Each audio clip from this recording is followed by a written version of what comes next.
Okay, ladies, you are going to be so excited to hear about today's guest. Rachel Letham is a business coach working with successful, yet stuck female online business owners. She's going to share her tools and techniques. She usually does it in her own business in a one-to-one session. She helps her clients achieve business growth whilst leading more fulfilling lives. And don't we all just want more fulfilling lives, you know? And she has had a very successful 13-year career in senior positions in the produce industry. And Rachel's got experience in growing business and managing operational successes as well too. She also helps clients build a positive mindset for success, and we know we all need that. And she's also always gaining clarity in their direction and purpose in their business, because there's no point running a business, ladies. You don't know which direction you're going. And also, she writes regularly to her network on the power of self-care in supporting day-to-day life, and has launched the Self-Care Survival Kit deck of cards. I can't wait to hear about that, to bring self-care to the masses. Ladies, I bring you Rachel Letham. Welcome to the podcast show today. Hello, thank you so much. That was the most amazing introduction. I love it. You're welcome. You're welcome. And how are you today? I'm really well, thanks. Really good. Good. Excellent. Excellent. So I really thought you'd be just such a great expert to share today about some of the things that kind of be seen as like, oh, ignored, or I'll do it later, etc. Things of like, you know, mindfulness and self-care and things that can often be on women's, like at the end of a to-do list, and that maybe at number 10 or 11, etc. And so I was just thinking of just for our listeners and things like that. One of the questions that comes to mind is, and I need to actually get stronger at this as well, just sort of like, we mentioned like kind of before the podcast, like why is breathing and like mindfulness and being present in the moment really helpful when you've got to speak at events and things like that? Definitely. Well, just to jump on what you said about priority list, I bet you can tell me now how much phone battery you have, like what percentage your battery is on. Like 60. Yeah. What about your own energy level? Today is probably about 30. I was like, after this podcast, I'm going to go to sleep for a bit and then go back to work. So this is one thing that we tend to do. We'll always plug our phone in at the end of the night, or 3 or 4 times a day, to keep that battery energy level up. Yeah. But we don't do it to ourselves, and we always, we're last on the list. Things, and it's so important, because I kind of I always talk about this with my clients, and I kind of usually visually do like a safety demonstration. But on an aeroplane where they, the exits are here and here, and you need to put your own oxygen mask on before helping others. There's a reason for that. There's a reason. You can't be helpful to other people if you haven't taken in that oxygen. So that's the same thing with self-care. That's what I always say, that you've got to keep your own energy levels up. You need to nourish your body, mind and soul in order to be able to serve yourself and to serve other people. So that's why I think it's so important. And the power of the breath. So I mean, we're all breathing right now, hopefully. But when was the last time you really, took a good intake of breath and you really focused on the breath? We do it automatically, but we don't really do it consciously and with effort and focus. And quite often when you're in that kind of presentation sphere, whether it's a big keynote speech or even just talking in a meeting, I don't know why this is. There must be some scientific research about why people so worried about public speaking. But it brings up, like we all just get a bit tense and a bit stressed, and the anxiety levels come up. And the best way to control that and to calm it is to focus on the breath. And it's the one thing, within self-care that's free. It's always there. You just need to manage it. But it can have such an impact. And there's a lot of different breathing techniques. But I always there's 2 kind of breathing techniques that I share with people. One is just to really focus on your breath, breathing in and breathing out, because it will just calm you.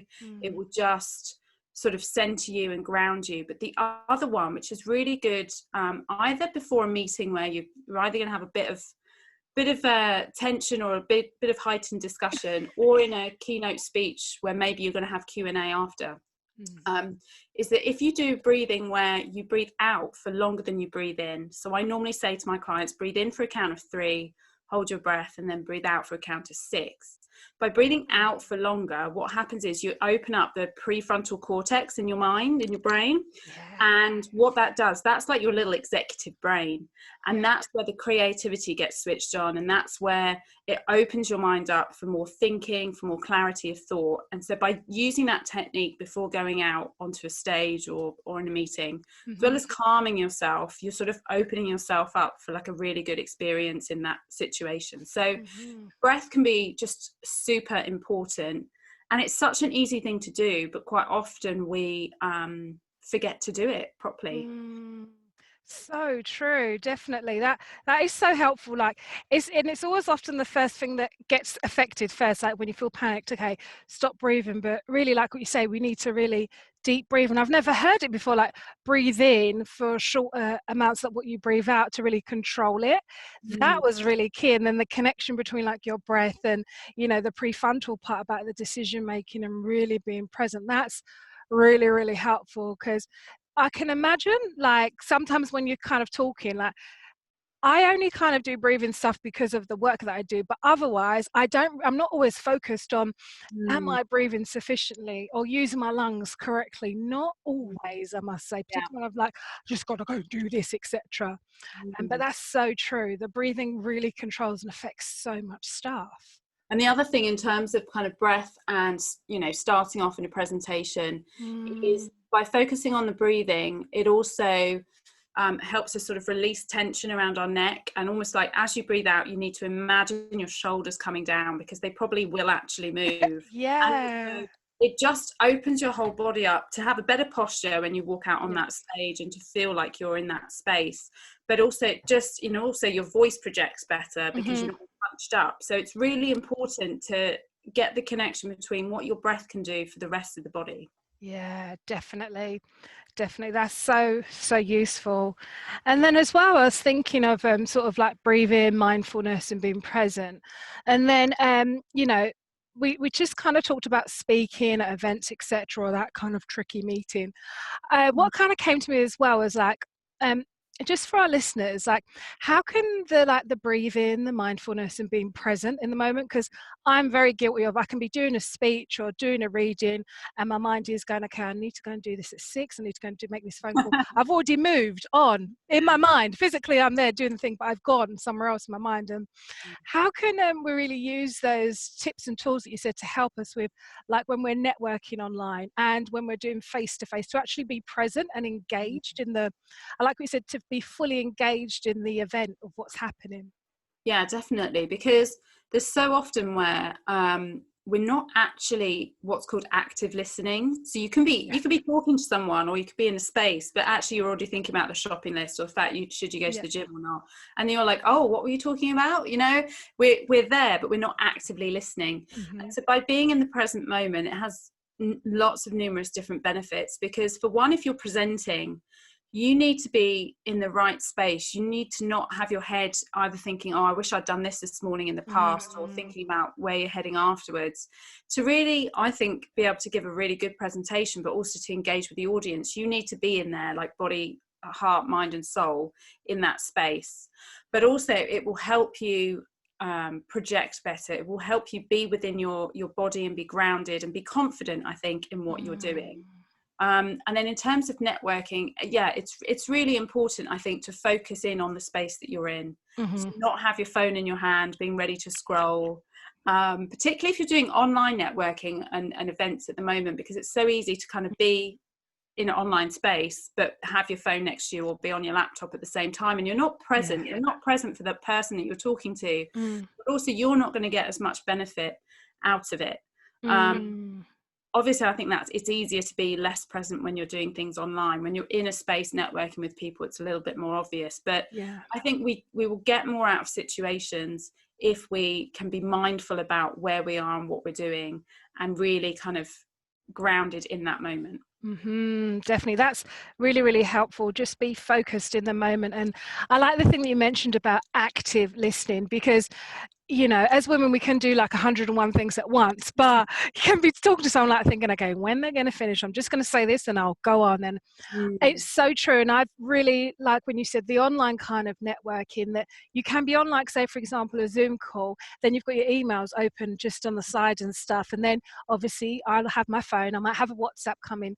So I'm trying to do, my friend always says I just do too much. And I'd probably agree with her when I've just explained all the things I do. And it's true that I'm here kind of 8%, there 10%, there 10% and stuff like that. But I'm not fully engaged in the whole process, and really to get everything out of it as well. That's something that I really want to kind of improve. And I hope my listeners as well can hear that kind of learning improvement. That's really, really helpful. Definitely. Yeah, I think we always think that we can multitask, and I'm the queen of multitasking. But I do know that it's not as effective as it could be. So therefore, I think in my corporate world, I always remember one of the bosses I had, he was like, you're 50% good at everything because you do 200 things at once. But if you were 90% good at one thing, you know, that would be amazing. And I took that as a real kind of, that was not a compliment at all, but he meant, you know, I was good at a lot of stuff. But he really meant you need to you know, you would be awesome if you focused in on certain things. And I've learned over time that it's not as beneficial to try and do 5 things at once, and to really be like, right, what am I doing now? I've got 10 minutes, I'm focusing on that, then I'm moving on. Because if you're working with someone else, you will give them more of your full attention. You can probably achieve more in that space of time. And also you're not burning out your brain by trying to have all these different things going on at once. So kind of a self-care tool in itself, to just be like, right, one at a time. Definitely. It's such a, it sounds so simple when you say it, but there's such an accepted culture that it's okay to do one of 110 things, particularly if you're working from home. Then you've got household things as well. When you've got extra things, like if you've got husband, partner, children, etc., there's more things to add on and that. But definitely, I really do think I like the idea of kind of doing things in like chunks, etc., to get more out. Really, really helpful. One of the tools that I shared recently on Instagram, I kind of do a Tuesday tip. So every week I try and give a bit of productivity tip, is to have a to-do list, not have loads of stuff on it. So try and just have 3, you know, big things on it for the day, but actually also to assign some time to it, because otherwise you can quite easily drift with doing something or getting really involved in something and realizing you've done that all day and you haven't done the other things. Give yourself some time to go, right, how long will this job take? Always give yourself like a little buffer so that you don't feel stressed out if you haven't finished it in that time. But then don't abuse the buffer by just using that time up. So it's trying to be quite strict with your time, particularly when we are at home. And that work life, you know, balance and boundary is out the window a little bit at the moment. By giving ourselves a bit of focus, again using that word, concentration, you can get more out of it, I think. Definitely, I can really see that, because even like with my to-do list, I used to write 1 item for each hour, and then I would get a bit like, oh, I didn't finish it within the 60 minutes and stuff, or I had a phone call and that. So I really like the idea of maybe even just putting less stuff down on my to-do list and kind of having a focus on that. And then I like the idea of a buffer, because I can put 2 hours, and if something kind of sways it, etc., or, you know, just couldn't get the camera working or something like that, that also takes out the kind of productivity time. I like that Tuesday productivity tip. Very, very helpful, definitely. And then it kind of made me think as well, like I like the Tuesday tip as well. Just also, I was thinking of some more tips that you might be able to share for our listeners to prepare for speaking events. And we kind of discussed before the podcast, like things about affirmations and visualizations. And how would you explain that, the effectiveness of those when you're going to go and put a speech together or go to that tough, tricky meeting? Yeah, so affirmations are a really powerful tool that can really kind of give you confidence and strength and focus in the moment. It's something that I've done probably for the last 4 years, every morning. I've now got to the point where I'm confident enough to stand there and shout them out loud, and my husband doesn't think I'm wrong. Nice. Really does have an effect. And I've noticed in periods of time where I've not been doing it, that your mindset does shift and it kind of tends to go back a bit. So it can sound a bit woo-woo, but the fact of the Latin term affirme means kind of strength and power and positivity. So the more you say these phrases out loud, and it could just be one, you don't need 20. If you say this out loud and you repeat it, say 3 times every day, it's almost like you're putting it out there into the universe, and you're saying it, and it will happen, because you need to give yourself that power and that strength. So affirmation should always be in the present tense. So I am, not I'm going to be, or one day I'll be a millionaire. It's like, I am confident, I am capable, I am a strong, powerful, capable woman, something like that. So you want to pick something that's either suitable for the moment, the task that you're going off to do, or something that's just suitable for your life in general. And then you literally repeat them every day. And it's better to say it out loud because it has a stronger resonance. And it's a focus on, we have the power to change the kind of the molecular cell makeup in our brains. So we're changing the neural pathways by saying these strong, powerful affirmations every day, over and over. It's a habit. It's like a repetition. So the more you say it, the more you feel it, and you become strong and powerful. So if you're going to go out there and do a presentation, maybe it's just something that you've been repeating for the week beforehand, or as long as you can. And then, a few hours before, and when you're stood there, you don't have to be saying it out loud. You can say it over in your head. It just, for one, it might just help you feel a bit grounded. And if you're in this kind of space where maybe it's a huge auditorium and you're not used to speaking there, but if you say the affirmation that you've been used to saying in your bedroom, it kind of brings you back home. Do you know what I mean? It brings you back to a safe space. So it's your brain is going, I know, I'm okay with this. We say this every day. It's a bit like when you go to the gym and you do the same workout, your muscles get used to that, and it's your brain working the same way. So it's bringing you that strength and that power. So I encourage people to come up with their affirmation, and it, like I said, it's got to be in the present tense, and it's got to be positive. It's never a double negative, if you see what I mean. And it's a really good way of just giving yourself confidence, and also a calming way of bringing that in with breath, like we talked about. The other thing that's quite useful to do is visualization. So you can do that in 2 ways. You visualize yourself on the stage giving a really good, strong presentation. It's everything that you want. You visualize, how does that make you feel when you're doing it? When you finish, you visualize people clapping you. You're bigging yourself up, but you want to create this positive environment.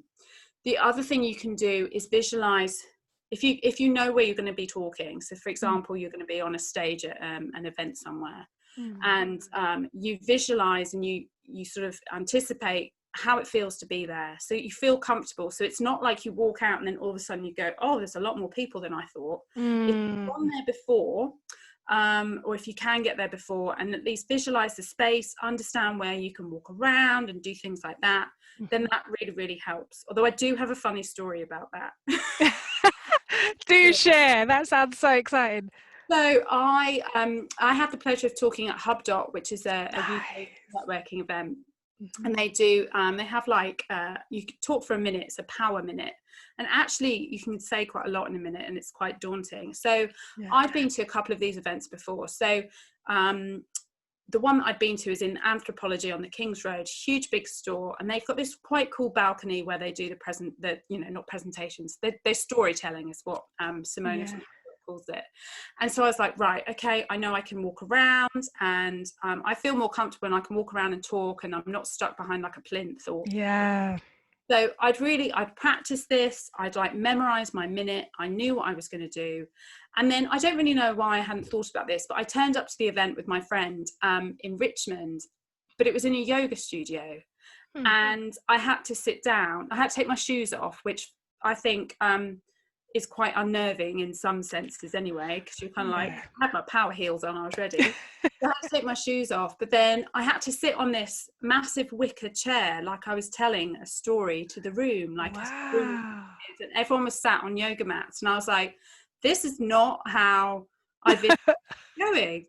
So it threw me a little bit, I have to say. And so visualization is really important, but you've also got to not get so focused in on it that then if a curveball comes in, that you can't deal with it. Wow. And how did that talk go, the 1-minute storytelling? It was really good. Good. Yeah, it was really fab, but I just think I hadn't prepared myself for if the situation wasn't how I'd imagined. That's a really good learning curve, because I probably wouldn't have thought of that myself when I'm doing visualization. That's interesting. I can definitely feel you about the when you've got to take your shoes off, because I would have been like, oh, are my socks okay? Or oh, my toes are not, they're not summer ready. All of the different kind of things, and I hope no one's looking at them, and just the kind of things that I would kind of start to kind of think. But Yeah. 100% visualization is really, really key to put your mind and your body just there into the situation, so It that when you calms do you that, down. Yeah. yeah. And the other thing I just want to say about Mm. calming down is, and Mel Robbins talks about this. Have you heard of Mel Robbins? Mm-hmm. 5 second Yeah. rule. She's amazing. So Yeah. I had the pleasure of seeing her talk in Las Vegas a couple of Wow. years ago. So she's Nice. awesome. But what she was talking about was that when you walk out on stage, and a lot of people do get anxious, so they're get a bit sweaty, the brow gets a bit sweaty, they get a bit hot, they Yeah. feel their heart pumping. What you need to do is remember that the body treats anxiety in exactly the same way as excitement. So rather than sitting there before you go out thinking, I am really nervous about this and my heart's pounding and I've got sweaty palms now, actually go, and it's like turning a switch in your brain to go, it's not that I'm anxious about this, I'm excited, and my body is getting really pumped up because I'm excited, because what's going around your body in terms of hormones and things like that is exactly the same. It's been scientifically proven. So it's just switching it in your mind to go, I'm not nervous, I am excited about this. And that's where like positive affirmations come in, and the energy, because then you'll go out and you'll do a much better job than if you're thinking you were nervous about it. So it's something just to really remember at the back of your mind.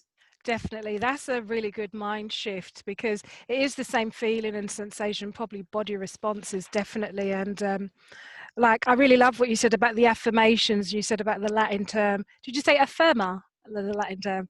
Yeah. Affirma, yeah, like strength and power. And also as well to put them in the present tense. And it sounds like quite a simple thing, but to say, I am confident, I am a great speaker, I am. And that means you're claiming it and owning it now, not like in 6 months' time I will be. Because when do you ever get there? It's just like you're constantly chasing. I can really understand that difference. Put it in the present tense. And that would, if you're saying that to yourself every single day, you would definitely be going out when you're doing talks or those difficult, challenging meetings or a contract negotiation with a new client. Definitely go in there with, you've already kind of owned it in your own mind and stuff. So, and visualization is key. I love it. And then I like it. I like what you said about the yoga kind of talk, and have a flexible approach to the visualization as well. Definitely. Very, very helpful. That's really, really helpful about affirmation, visualization, and that. And then I was thinking as well, so like you did that talk at the yoga place, and that is, what else have you got kind of planned in the next few months or the rest of this year that our listeners might be interested in? Well, I almost feel like we're starting the year afresh a little bit now, because we're halfway through the year, but let's face it, the first part of the year was just weird. Yes. Right? So I feel like now is the opportunity to kind of redesign your vision for 2020. And so at the start of the year, I launched a workbook of it's called Create Your Word for 2020. And it was all about getting a focus and having this word, to really, leverage the year with. But I've noticed recently that quite a few people have been coming in and sort of ordering that workbook from me, because people are now in a space where in different countries around the world, things are starting to get back to a weird normality to a point. Yeah. And so it's like, right, let's just get cracking and finish this year and finish well. And so in the middle of July, I'll be launching a 5-day vision board challenge, which is via email and a Facebook group. And it's just a really good way. It's a free challenge, but it's a way of kind of bringing back, what do you want to do with this year? Like, where are you now? Where do you want to go? What are your goals? And then I love teaching about vision boards. They're so fantastic. And even in the last 2 days, 2 of the things on my vision board have come true and happened. So that's awesome. And so I love the power of those vision boards, but what I take it to the next level, and I talk about taking inspired action. So there's a 5-day free challenge coming up. And then the other thing that I want to do this year is, so I'll have the self-care survival kit deck of cards, which but actually it's kind of like limited edition now. The stocks are dwindling. So I'm like, what is next? What am I doing next? Yeah. And so I'm going to launch a self-care ebook, which I need to put together and write, because I can just see I've had really high demand for those as well during lockdown, of just people needing really easy to implement, not high cost, easy to do at home when you can't go anywhere else. Yeah. Self-care tips. And so I want to just be able to serve as many people as possible with that. So by having an ebook with the workbooks going to be attached to it so that people can actually delve into some of those tips, I just feel like that's the next stage in that journey. That sounds brilliant. So exciting. And I love the 5-day vision board challenge. Beginning of the year, I made a huge one this year. Every year I make a big one, and I'll get pictures from everyone, and I'll write like the key areas I want to like grow in and improve, like business, family, faith, and health and stuff like that. I love vision boards, and that's really quite a great time to kind of like click the restart. It's the year of vision. It's a reason, and like I love it as well. Like, what do you want to get out of the year? Because there's still time. There's always still time, definitely. I like it about you mentioned about the deck of cards. So I wanted to ask a little bit more about, is it actually a deck of cards, or is that what it's called? Like what so I know obviously on the podcast you're not going to be able to see this, but I'm showing it to you. So it literally is a deck of cards. Nice. And so it's like a tarot sized deck of cards. And there's 52 tips. So they cover mind, body and soul. Okay. And it comes from the newsletter that I actually send out to my network. So I, probably about 3 years ago now, started the Self-Care Survival Kit, which was this newsletter. And I was sending it every Friday. Now it's every 2 weeks, because for my own self-care, I just needed to. But what I was doing, I kind of do a little bit of an editor's letter, and I just free write about a topic to inspire people and just get people in a calmer space and thinking about self-care. And then I introduce 2 tips, which are really easy to implement and quite kind of neutral. So you don't have to be a yogi, you don't have to be a meditator. You know, I have people that are retired, I have people that are working, I have people with kids, without kids. So I try and give good balance to what the tips are. And then I alternate it. So one week we have a book club tip. So I share a book that I think is really useful. And then another week there's a mantra that people can now download for their phone background or their desktop background. So it's just really a good inspirational space. And then what I realized was I was just sending these emails out and they go out into the ether, but I wasn't actually saving these tips anywhere. So heaven forbid, like my email provider broke, then they'd be gone. So now I started saving them, and I was just like, I want to have something that people can do self-care any day of the week, whenever they want, if they're traveling, if they're at home. So the deck of cards is just 52 ways to bring self-care into your life, covering the mind, body, soul sections. Just really easy. So people can either pull one card a week to have a year's worth, or a couple, mix and match. And it's been really successful. I've been really surprised at how many people have tapped into that resource. So it's great. I like that. And it sounds so handy, like you can have it on the go, put it in your bag or etc. That sounds really, really key. I love that, definitely.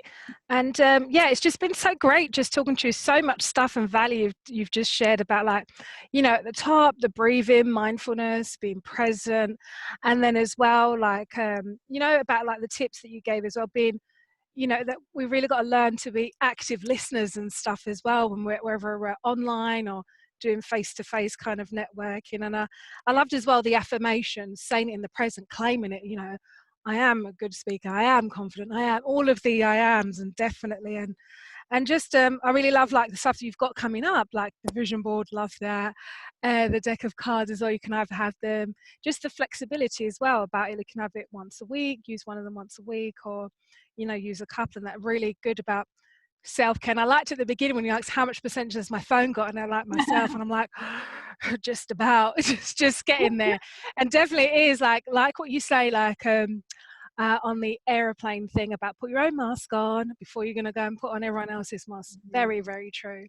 And so, yeah, that's just been so great. I've just learned so much, and I'm sure my listeners have too. And I just wanted to know if there are any final thoughts that you wanted to add, anything that you want to share?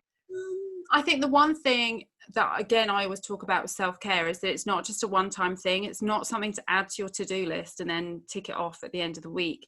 We have to kind of build tiny daily habits in order to keep our energy levels up, keep that kind of balance and that fulfillment in life, rather than doing the self-care when we've kind of crashed and burned and at the end of the week realize that we feel awful. So it's kind of like it's a kind of prescription thing of keeping yourself dosed up with a good level of nourishment for your body, mind and soul before you've got to call in for the, you know, the hardcore medication of antibiotics or something like that. So it's just making sure that you bring it into your life every day in a way that resonates with you, because self-care is different for everybody. There's not, you know, it's not one size fits all, but it's not something that you should feel you've got to tick off the to-do list, because otherwise it's yet another thing that we're putting onto ourselves. So it should be something you enjoy, and it should be something that nourishes you.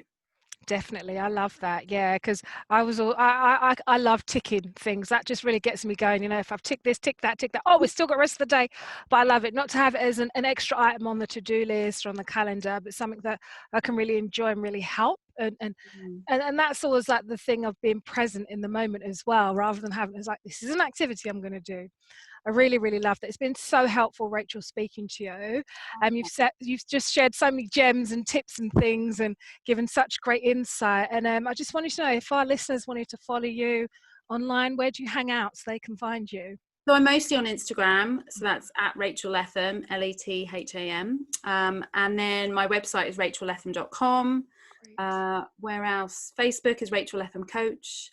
And the free challenge will be, I'll be publicizing that a lot on Instagram, and then there'll be a Facebook group. So yeah, there'll be more to come on that in the coming weeks. Excellent. Wow, it's just been really brilliant having you on. I've learned so much, and I'm sure my listeners have, and I've just had so many different things and things that I thought I knew.